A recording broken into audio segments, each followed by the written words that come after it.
ഇനിയും ഒരു പ്രത്യേക ചടങ്ങാണ്. 91 വയസ്സ് പിന്നിട്ട മലയാളത്തിൻ്റെ മഹാനടൻ മധു എന്ന ശ്രീ മാധവൻ നായർ, നമുക്കെല്ലാം അറിയാം, നടൻ, സംവിധായകൻ, നിർമ്മാതാവ്, എന്ത് വേണ്ട, കോളേജ് അധ്യാപകൻ, ഫിലിം സ്റ്റുഡിയോയുടെ ഉടമസ്ഥൻ, ഉമാ സ്റ്റുഡിയോ തിരുവനന്തപുരത്ത്.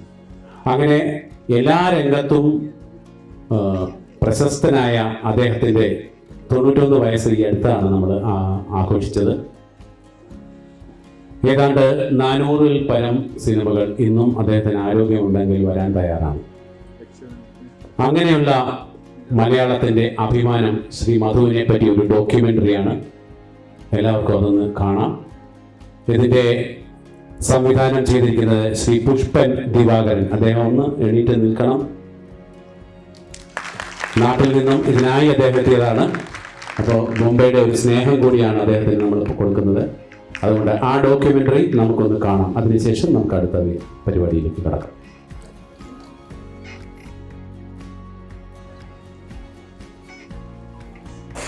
പ്രശസ്ത അമേരിക്കൻ ചലച്ചിത്രകാരനായ ഓസൻ വെൽസ് സിനിമ എന്ന മഹാകലയെക്കുറിച്ച് ഇങ്ങനെ പറഞ്ഞു: സ്വപ്നങ്ങളാൽ തീർത്ത അനന്തമായ പട്ടുചുരുളാണ് സിനിമ.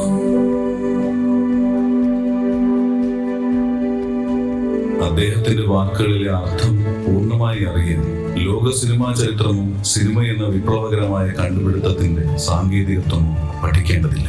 മറിച്ച് ഒരു ആസ്വാദകന്റെ നിർമ്മലമായ ഹൃദയമുണ്ടായാൽ മതി.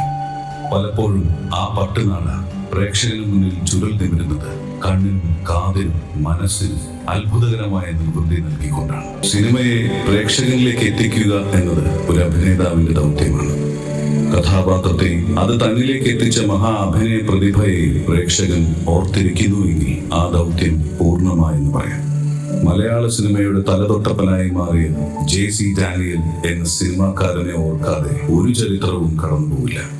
സിനിമയ്ക്ക് മധുരം ചാലിച്ച സുവർണ നിമിഷങ്ങൾ സമ്മാനിച്ച ഈ നടന വൈഭവത്തിന് മുന്നിൽ ശതാഭിഷിക്തയാകാൻ പോകുന്ന മലയാള സിനിമ കൈവണങ്ങട്ടെ.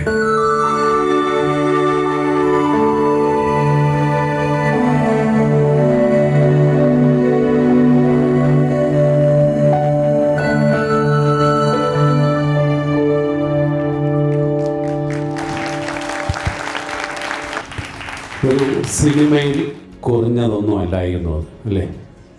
എല്ലാവർക്കും ഇഷ്ടപ്പെട്ടു എന്നുള്ള ഉറപ്പാണ്. അതുകൊണ്ടാണ് കയ്യടിക്ക് അത്ര ശക്തി വന്നത്. ഇതിൻ്റെ ശില്പി ശ്രീ പുഷ്പൻ ദിവാകരൻ, അദ്ദേഹത്തെ വേദിയിലേക്ക് ക്ഷണിക്കുന്നു. അദ്ദേഹത്തെ ആദരിക്കുന്നതിനായി ശ്രീ വിജയകുമാർ രാഗലയ, അതോടൊപ്പം തന്നെ മുംബൈയുടെ പ്രിയപ്പെട്ട കാരണവർ ലയൺ ശ്രീ കുമാരൻ തേട്ടനെയും വേദിയിലേക്ക് ക്ഷണിക്കുന്നു. പിന്നെ എന്നേ പറയുന്നു: മാനസമൈനേ വരൂ മധുരം നുള്ളിത്തരൂ നിന്നരുമപ്പൂവാടിയിൽ നീ തേടുവതാരെ. അതാണ് ശരി. ഇനിയും മധുവിനെ പറ്റി പറയാനും കേൾക്കാനും നമുക്ക് ഉണ്ടാവണം. സമയം ഒരു പ്രശ്നമാണ് ചേട്ടാ.